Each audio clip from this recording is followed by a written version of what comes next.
now I think going through all the tough times and really being tested and then getting through that, you're kind of like, well, I've earned my stripes. Proud of Yeah, this. I'm proud of this and I know I can do it and I have experience to back it up. Why don't you give us a bit of a picture on how Pushas came about? So Pushas is the marketplace of hype. We help sellers sell authentic sneakers, streetwear collectibles. Pushas started really with me and my wife Sandy. She was really into sneakers. She got me into it and she was buying, a pair a week. I was just like, obviously a secondary market here. And so we started buying 1 or 2 pairs on top of what she's buying. Over time, we set up a Shopify site and built tech around our business and really turned into a proper platform.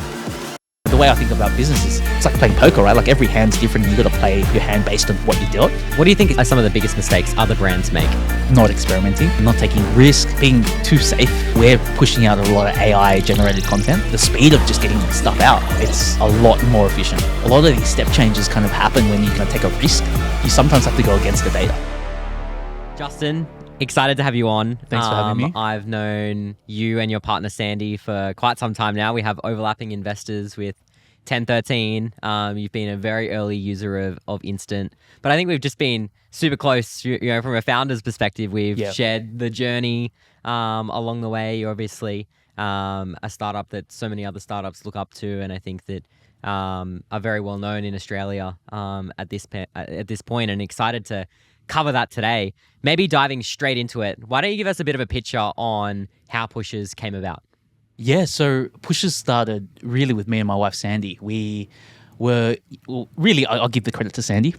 She was really into sneakers. She got me into it, and she was buying a pair a week, right? And she was buying from different countries, US, UK, effectively just pairs that she wanted. And a lot of the time you couldn't get those pairs here. And then, I was there like, hey, we're in university at this stage. And I was just like, hey, we can't afford this. She was spending her paycheck, like she was working retail. She was spending her paycheck every week on sneakers. And I was like, we can't afford this. So I was just like, maybe, there's obviously a secondary market here. Maybe if you're buying a pair, someone else will probably be wanting that pair too. And so we started buying 1 or 2 pairs on top of what she's buying to then resell on like Facebook Marketplace and those places. And then over time, we set up a Shopify site just to sell our pairs. And then fast forward, that's the start of Pushas in 2017. Fast forward about a year later, we started getting to know other resellers in the market, and this was when it was starting to really pick up. I don't know if you remember like the Yeezys era, like of course, it's huge. And the Ultra Boosts during those times. During those times, a lot of other resellers started getting into it, and so they were coming to us and be like, "Hey, you're selling your pairs really quickly. How can you sell our pairs too?" And so we're like, "Look, we'll do a consignment model. You give us your pairs, we'll sell it, and then once it sells, we'll take our cut, and then we pay you out." And then we did that for a year or two, and it wasn't really until COVID hit that. It was around COVID that, hey, I think we need to start, really building out a platform and really turning ourselves into a marketplace, because that's how we scale, right? Right. Like before it was just really manual. We're using spreadsheets. Like it was really a really tough process, and kudos to Sandy for managing all this, but it was really lean, and we were doing it really scrappy. But then during COVID, the volume for e-commerce was growing exponential. Of course, right? And so we rode that wave. And what did that wave look like? Well, everyone was at home, so everyone was just online shopping. Yeah. And so we were like spending minimal on any paid marketing or PPC or anything, and we're just seeing traffic come through. We're just making sales. Right. And so we're like, look, we're not getting enough stock. Like the only way we're going to be able to scale, especially if we're buying our own inventory, and we had a couple of sellers to manage. Like if we don't turn this into a scalable marketplace, we're not going to be able to keep up with the demand.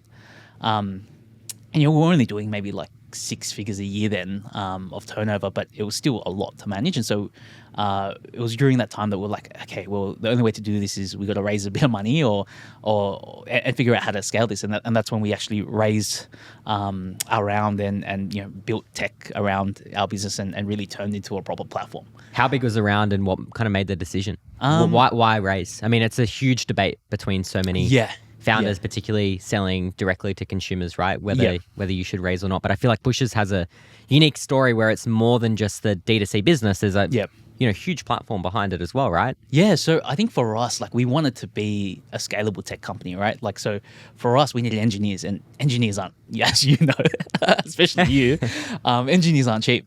And so, we were like, well, we could, grow 30-40% year on year like we were doing, or we can actually, double, triple every year if we were Really able to start build, to move the needle. yeah, move the needle and build out the platform. And for us, I think having good investors that were value add, it was important for us, especially, us, when we started the business, I was 23, Sandy was 22. We didn't really know much, right? And that's why sometimes I look at you and I'm like, how are you like so ahead of the curve? And like you're way ahead of me. I'm in my 30s now and, you're still 22 and you're crushing it. And I think for us though, we needed the support. And so, we would decide to look like, let's get some professionals around the table, so some good advice, value add on top of the capital. And so we end up we only raised 1.2 for our pre-seed round. But then that enabled you to really get going. Yes, exactly. And, we showed enough traction that we were able to raise another 1 or 2 like 6 months later after that. Right. So which we haven't actually announced, right? But it was, we were just going so quick that we were just like, let's go. So and so that was. And looking at the state of Pushas today, how would you kind of describe it really simply for those listening? What is Pushas? So Pushas is the marketplace of hype. So we help sellers sell authentic sneakers, streetwear collectibles, and that I think of Pushas as kind of evolved from a couple of different stages. So the first was 2017 to 2019-ish. That was just me and Sandy selling our own and helping a couple of resellers. Then we turned into a marketplace for sneakers, and then it was probably about last year where we decided, okay, let's open this up to streetwear collectibles. We were one of the first to sell Labubus. That did 7 figures for us in a couple of months. We sell Pokemon cards now too, and that's really ripping for us, especially now that they're so popular for some reason. Do you find it hard trying to keep on top of the new trend? I mean, so many businesses just consistently sell the same product. There's they're consistently trying to find the new product to sell, I guess, from an innovation perspective. Yeah. And I guess Pushas does have some repeatable products like, Nike shoes or Yeezys, like you said, etc. But there is almost this desperation to be ahead of the curve. What is coming next? Yeah, I think we're lucky in that sense because our gambit is pretty wide, right? Like the way we think about our business is, we're the destination for hype. So what that means is anything that, you can't really get in stores, things that sell out really quickly, they have a high secondary market value to them. That's in our gambit. So for us, how we've kind of stayed ahead of the trends was actually to rely on the suppliers and the sellers on our platform. So a lot of these sellers, they kind of see market inefficiencies and they start to say, look, there's a pair of Jordans that are selling for $500 and at retail it's $280. I'm going to buy 1,000 pairs and sell them, and they send it to us to sell. Right. So we're kind of seen as their distribution channel, and so we really rely on our resellers to kind of see what's hot, and then they kind of request a product on our platform and be like, hey, I want to start selling this. Like the other day, I think we had a request for like Bluey. I don't know if you know Bluey coins, right? Like the Australian minted Bluey coins. Like a seller was like, hey, like I've got like 1,000 of these, and they're worth like triple what I bought them for. Like, can I list up? And we're like, let's try it, right? Even Pokemon cards, like that was something that we. And so you're just consistently experimenting. Yeah, consistently experimenting. And we kind of talk to our resellers a lot. Like, we have over 1,000 resellers on our platform, and what they were always saying, hey, this is hot, and we kind of like see, okay, does it fit in our gambit? Does it fit in what our brand stands for? Because it has to be on brand as well. Sure. And if it does, then we're happy to experiment and try to sell it. And so I think over time it starts to our product range becomes wider and wider, and that really helps build our moat. Because we're selling so many different things, and it increases our average order value, increases our basket size, but also we're getting traffic coming in from different verticals. That's, hey, like someone's looking for Labubus, they come in and they're like, actually, I'm going to add sneakers to the basket too. Or someone's buying sneakers and like, actually, I want a Bape trackie to add to my outfit. So that's really helped us kind of grow and expand. I guess a big part of your business today is this repeat buyer, like Sandy. However long ago, 5 years ago, more. Yeah, more now. It's like 7 years ago now. Yeah, she'll like that. She'll think she's young, right? She still is. A big part of your business is just these people that are obsessed with buying these hype products all the time. Yep. How do you drive repeat purchase? I think what's really helped is instant. Like, I don't want to plug you guys in the podcast, but you guys have been really good. So I think having EDMs that kind of send to the customer, like especially in the instant, pun intended, in the instant that they actually want the product. So they might be browsing the product, and then they might not realize actually there's a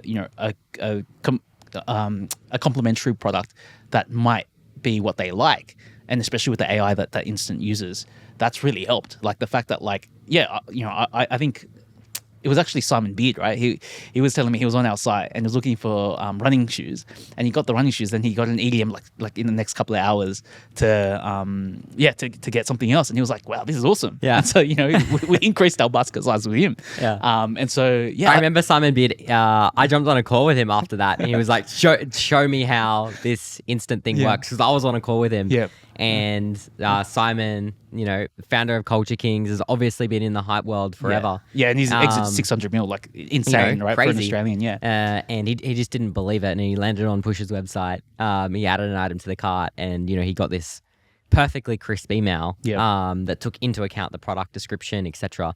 And especially what he was quickly. already looking for, right? And I think that's usually really hard to do, like especially if you to know that one product is complementary to another product is actually really hard to do, right? But the fact that with AI you're able to kind of do that, that's actually really impressive, and that reduces friction, and that reduces any kind of thought behind it, and it just lets you convert. So that's amazing. Yeah, I really want to dive into the founder story. I think the story behind these startups and Pushas being one of them is just so fascinating to people listening. What has been the hardest part of the journey so far? I think the hardest part for us was, probably about a couple of years ago, where, when capital dried up, right? Like we were on this, this growth war path, right?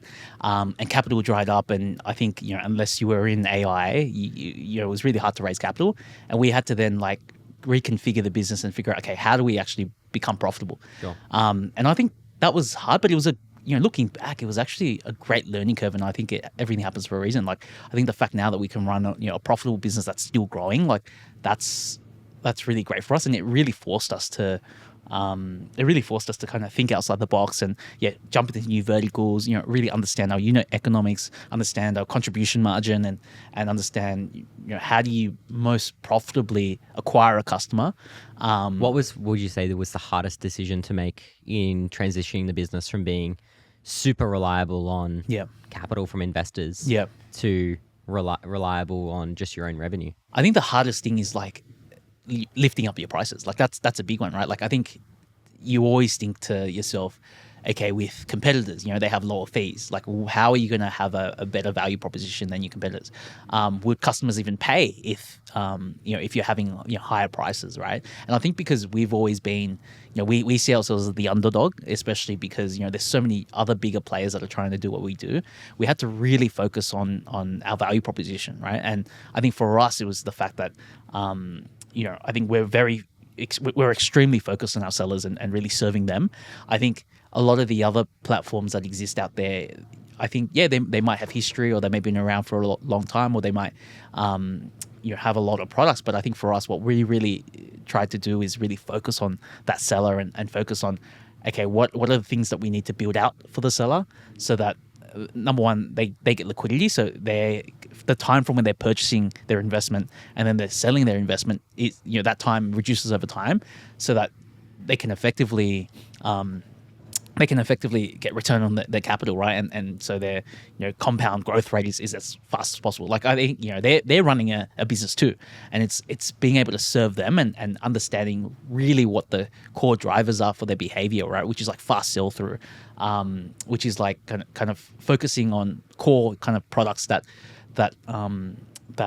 sell well, and like you were saying, like being ahead of the curve on a lot of the trends. Like for us doing, an example is for us doing like Labubus, earlier than most people in the market. That meant that we were able to really capture the market in Australia, but also overseas. Like, we, that really, grew our brand overseas. We're selling so many Labubus into the US, UK, Canada, Dubai, even Southeast Asia. So I think, for us to be able to kind of really focus and understand what makes us stand out compared to, there's always going to be incumbents, right? Like, a lot of people in the startup scene say that, it's actually great that you have competitors. Sure. Because competitors validate the market. So I think it's the fact that, we realized, okay, this is kind of what we're great at, and this is how we drive value, and we can actually get rewarded for driving value and lift up our fees and do all that stuff. That's actually what really got us out so that we can now grow profitably. So it sounds like you went through this massive kind of hype wave early on, particularly through COVID, and then as the capital got less and less, through to this really kind of gutter of negativity. The valley of death. Right? The valley of death, yeah. right?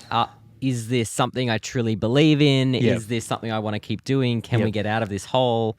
And it'd be wrong to say that you've got to fight through this negativity every morning. You have to. Like I think you definitely have to, right? Like I think, like even Well, how did you do it? I mean, what I feel like was it ego? Was it scared of failing? Was it the money? Was it the mission? Was it the vision of the company? Why? Yes, Why keep going? I think for me and Sandy, I think we just really love doing what we're doing, and we're like, well, we don't want everything that we do has to help us keep playing the game. Sure. Like you don't want to, you don't want to stop playing, and so you feel like you just have to keep going and keep getting yourself out of it. And to be honest, like I actually think that going through the valley of death actually helped us become better operators.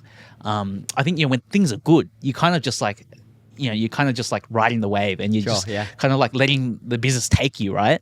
But I think when you're the one that has to push it and really brute force it, I actually think that gives you confidence, that lets you think outside the box, and that kind of I actually felt better going through the valley of death when things are good, because when things are good, you're like, well, what if it's not me? What if it's the market? What if like it all gets taken away from you?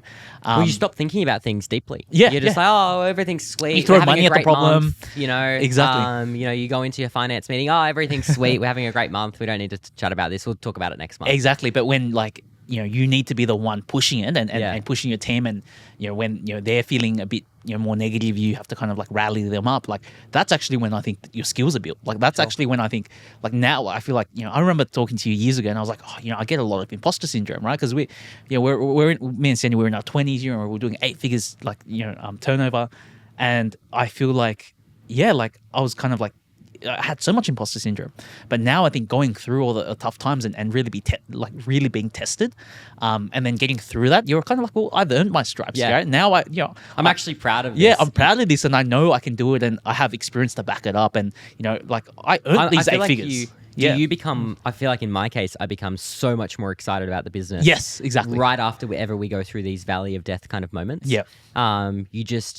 You just become so much more obsessed, more prouder of the business. Yeah, proud, right? And you own it. You own your kind of like, hey, like this can't be taken away from me, because these skills that I've learned, like going through this, particularly because people, you go.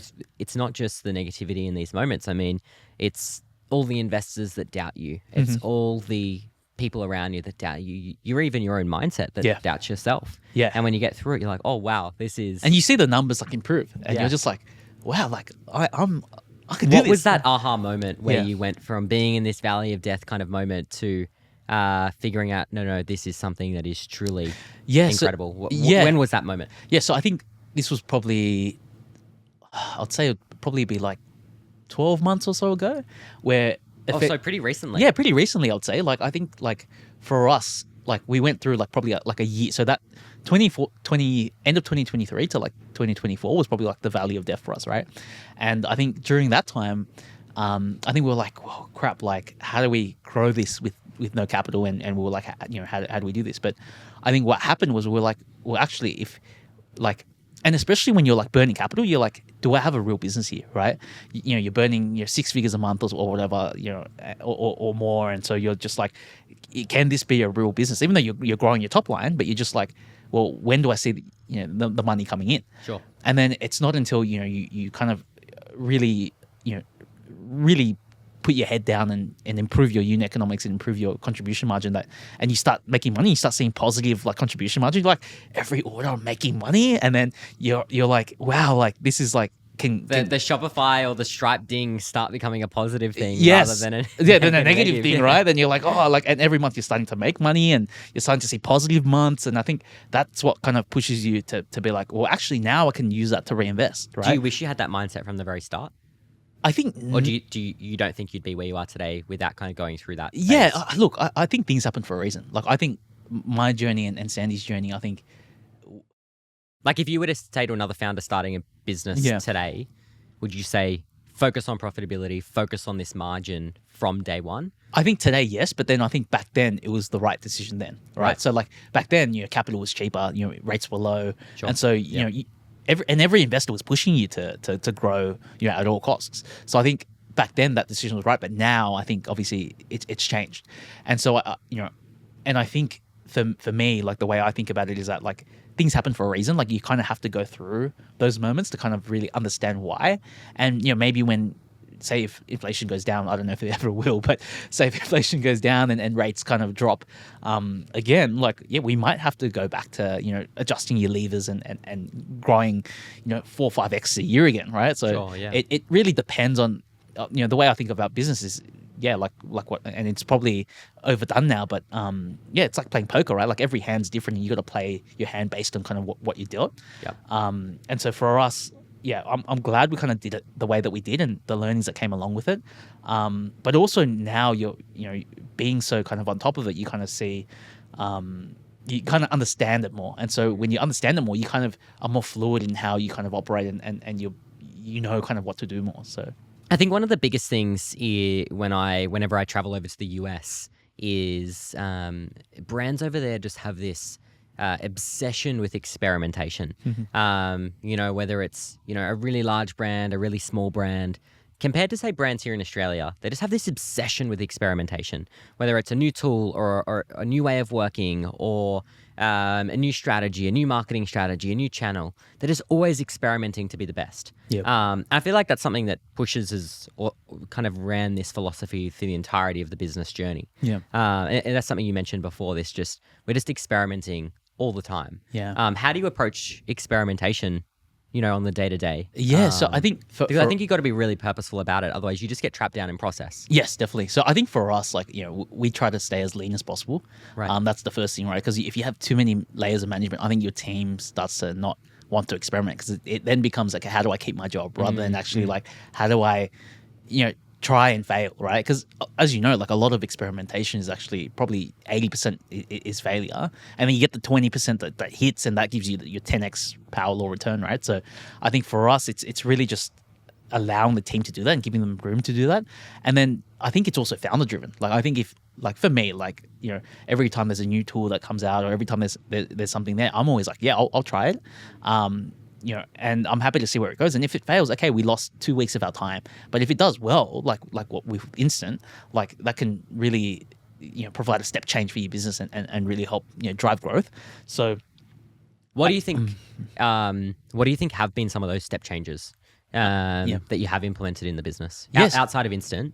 So for example, we were one of the first to introduce Afterpay, right? Right. So that was like huge, and especially it took like our competitors probably like 3 years or something also to introduce Afterpay. So we were just getting volume from people who wanted sneakers back then, and they could Afterpay their sneakers. Like we were probably the only place that you can do that.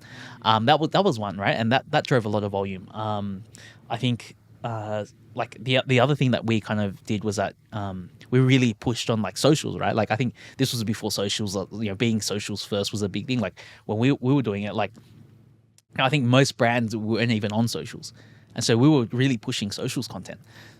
Even now, like I'd say like, one of the things that have been a step change for us is, introducing, different products. Like, I always go back to Labubus, but like, I don't know if you remember probably about 18 months ago when we introduced Labubus, like everyone's like, what the hell is this? Like, why are you, like you're a sneaker company, like why are you introducing a whole new product? And we pushed it hard, but then we saw, the trend coming. This was kind of like right after Lalisa from Blackpink posted her Labubu, and that drove everything, right? And now it's kind of like, okay, well, what's interesting is now, like, I think anytime celebrities are posting things, brands are a lot more aware. Right. Whereas we were experimenting and adding new product lines before everyone else. So I think a lot of these step changes kind of happen when you take a risk.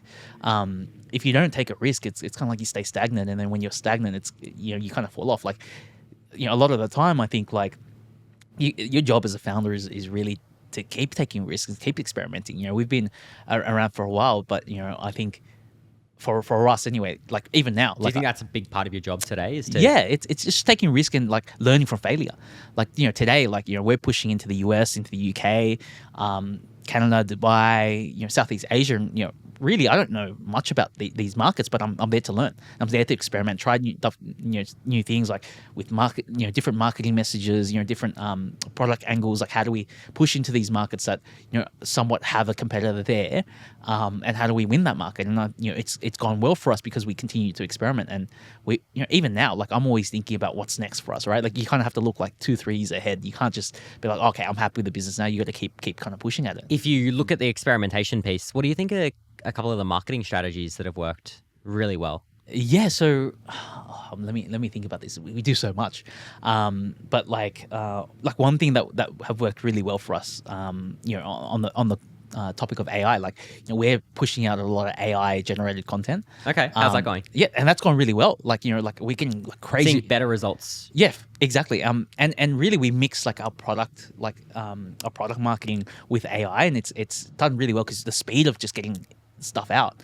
That's What tools are you using? I think for us, like we're using a lot of what's Google's Nano Banana. Yeah. So we're doing a lot of that, and our team does a lot of it. I'm not so deep in the tools. But you think it's like saving them time? Yeah, and a lot of the time it's just more experimentation. Yeah, and I think that our team's bringing me more stuff, right? So they're just like, hey, I'm trying this, I'm using this, and again, it's empowering your team to do it, and that's the great part. Right? That's why I don't really need to be so on top of it, because like they're coming to me and they're like, "Hey, I'm trying these new tools. And the especially now, like with the landscape of socials, you just need to like pump volume, right? Just creative volume and doing as different, as many different angles as you can. And so before having to produce a piece of content, it might take a day and it might cost you $1,000 to do it. Right now, it's just AI and that's being supplemented with I think you still need to do a lot of recording and content creation, but you can supplement that with AI, and that's kind of allowed us to really do the work of a 10 years ago, maybe like a 8-person media team, and doing it with like 3 people, right? So it's a lot more efficient. What do you think are some of the biggest mistakes other brands make?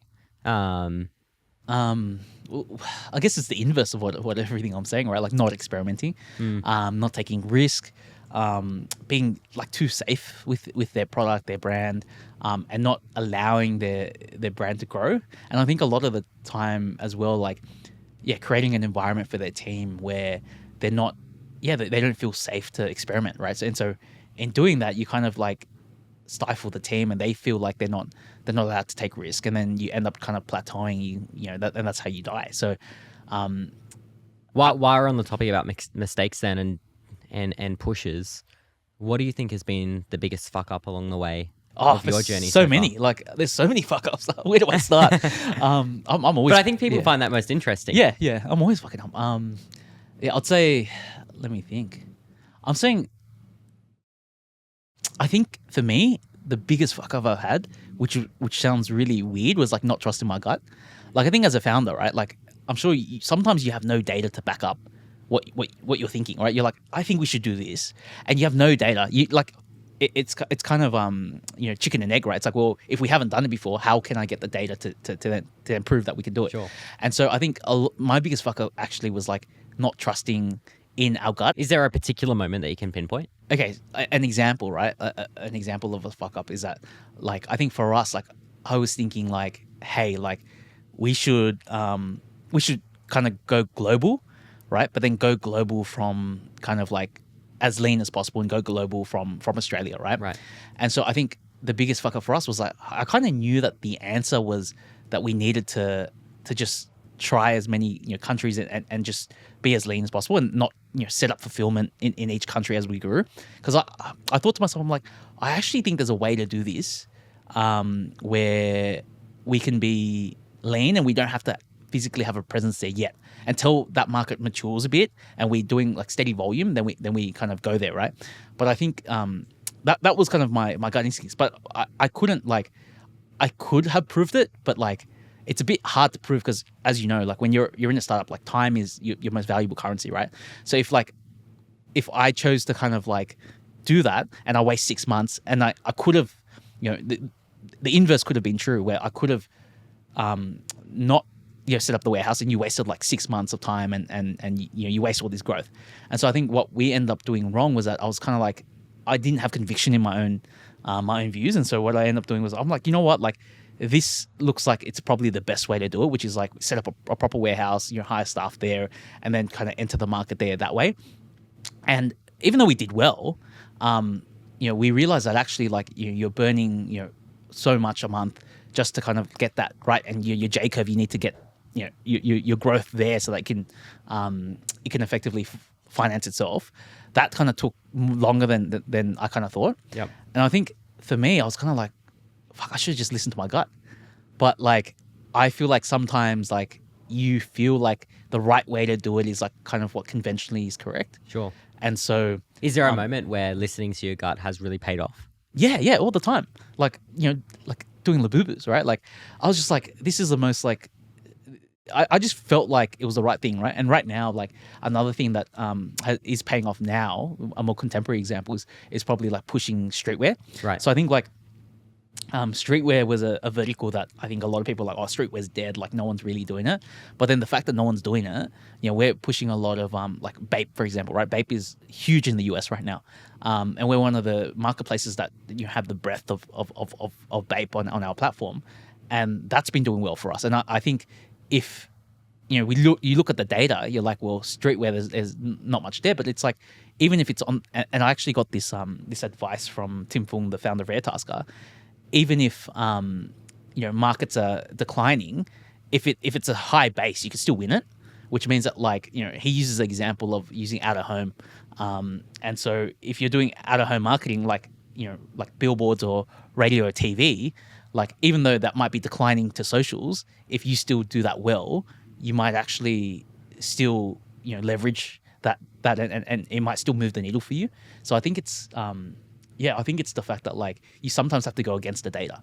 If you traveled back to 2019 when you first started the business, what would you warn yourself of in advance? That it'd be harder than you'd think it was. I think when you're young and you're doing this, you're like, oh, it can't be that hard. Like, what is everyone talking about? And then you realize, how do you push yourself through those moments of burnout? Look, I have a lot of non-negotiables. So one non-negotiable is I try to walk 10K steps a day. I know that sounds really simple, but as a founder, it's really hard to do. It's really hard to carve time to do it. And it's easy for you to miss a day, miss 2 days. I try to go gym 4 or 5 times a week, which is, which works really well. And then the other thing is like, with Sandy and I both being in the business, it's sometimes hard for us to not talk about the business, right? Sure. Or like decompress, and decompress. Yeah, you go for a dinner or sitting on the couch. Yeah, which is like, what's up, CAC this week, right? Like how are we going? And I think really making time for each other. How do you manage that relationship where you're not only life partners but also work partners, right? Yeah, so I think what works for us is that like there's a lot of benefits to being life partners as well, because there's a lot of trust, right? So like an example of that is that like if we're kind of having a heated discussion, you kind of trust that you have each other's backs, and there's no like, oh, you have to hold your tongue. So decisions are made much quicker, and things are actually done quicker as well, and you move faster because you don't really have that like, oh, maybe I've got to play politics. There's no politics, right? Like the things that we've said to each other in our relationship is probably a lot harsher than in the business. So it's easy for you to just like be kind of candid. So I think that's really helped, but I think it's really, making the relationship a priority as well. So, going out, we try to go out on dates every week, right? We try to kind of have time that like, no business talk and, sure, yeah. and, being able to switch off. Yeah, switch off. I think that's really important. And knowing that like you have each other's backs and knowing that like you're in this journey together, it's actually really good, right? And I'm sure with you as well, having co-founders, like it's probably helped, right? That you're not shouldering everything yourself. So I see it's a net benefit compared to. If you look at Pushas 2, 3, 4 years from now, where will you land? What's the goal? Okay, so 3 years from now, it's probably ambitious, but I think for us, like we want to do 9 figures a year. That's probably where we're looking at. I think we can get there. I'm optimistic. I think like the past 3-4 years we've built a really great foundation for the business. Like I think we're robust. So like crack over the 100 mil mark. Yeah. That's kind of where I'm at, and really be like a global name. Like I want us to be on the same level as a lot of our competitors, but also as a peer as well, right? What other brands do you look up to? They're not necessarily like in our space, but you know what's a good brand that I look up to? I think like Lululemon, right? Like they're not in the hype space that we're in. They're in athleisure, but what they do really well is they have number one, their product is amazing. So I think if you look at the forums or social media on like why their customers love them, their product is always like one of the top things. And then community, I think it's the fact that like they've been able to really build a great community behind their brand, especially with all the run clubs and all that stuff that they do. Yep. I think that's really awesome. And then sometimes I look at smaller brands as well, right? Like brands that aren't aren't as big as Lululemon, but I look at a brand like Bape, right? We sell Bape, but what they do really well is that like they've had longevity. Like they're one of the longest serving streetwear brands in the world, right? Like this was Nigo and Pharrell back in the Biggie Smalls was like the first kind of like brand ambassador for Bape. So that's how old it's been, right? But they've been able to really achieve this longevity and still be one of the hypest brands now. Like now they just did I don't know who's if the audience is interested in streetwear lore, but they just did a collab with Central C, which is one of the biggest UK artists, right? And and Spotify. So it's a tech company with like a streetwear company and like a rapper. Like it's the most interesting collab that we've seen, right? And so do you think you'll start to do more collabs as well? I'd hope so. I think like what we want to do is like really push our brand. I think we have a really cool brand. So I think down the line is definitely something that we're looking for, and see what we can do there. I think whenever you can kind of cross pollinate your communities, I think it's always great. Which is why I'd love to do the podcast for you, right? Like you're very techie, and then for us we're tech enabled, but we're not really that tech. So it's great to kind of have that kind of cross brand awareness. I think it's amazing, and I think that I've enjoyed watching the journey over the past couple of years since we've got to know each other. I think it's going to be exciting to see Pushas, hold you to that, Justin, $100 million in revenue over the next keep me accountable, right? 2 or 3 years. 3 years, optimistic about 3 years. I think that's incredibly exciting, and the momentum's already there. The space that you're playing is only getting more hype, and I think that the investment in being tech enabled from the start is really starting to pay off. I mean, it's an incredible investment from the the very start. So much cash. It's hard to do something for the first time. And seeing that and looking back now, even discussing it today it must feel incredible. It's so hard sometimes to step back and go, wow, that was that's been an insane journey, and we feel like we're only just getting started. But it's so rare you actually look back and go, you look at the journey, you're so in the moment, in the now. Yeah, you're always thinking about the next problem. Always thinking about the problems, always thinking about the negativity. And I think it's most brands fail, and having something that is followed by so many people today in a very complex space and world as well, I think is incredible. So thanks for coming on the podcast. No, thanks for having Justin, me. And I love your journey, right? Like I think your journey's been insane, right? You're one of the hottest startups right now globally. Like people kind of say, oh, in Australia, but I think globally you're one of the hottest startups, and it's great to see your journey and see how far you're going, and like you could honestly, like I always say, like I'm gonna be like, I know Liam, like hopefully he doesn't forget me, when he's like, you're gonna be in $1 billion in 3 years. So I'm holding you to that. Thank you. Thanks for coming on. Appreciate it. Thanks for having me.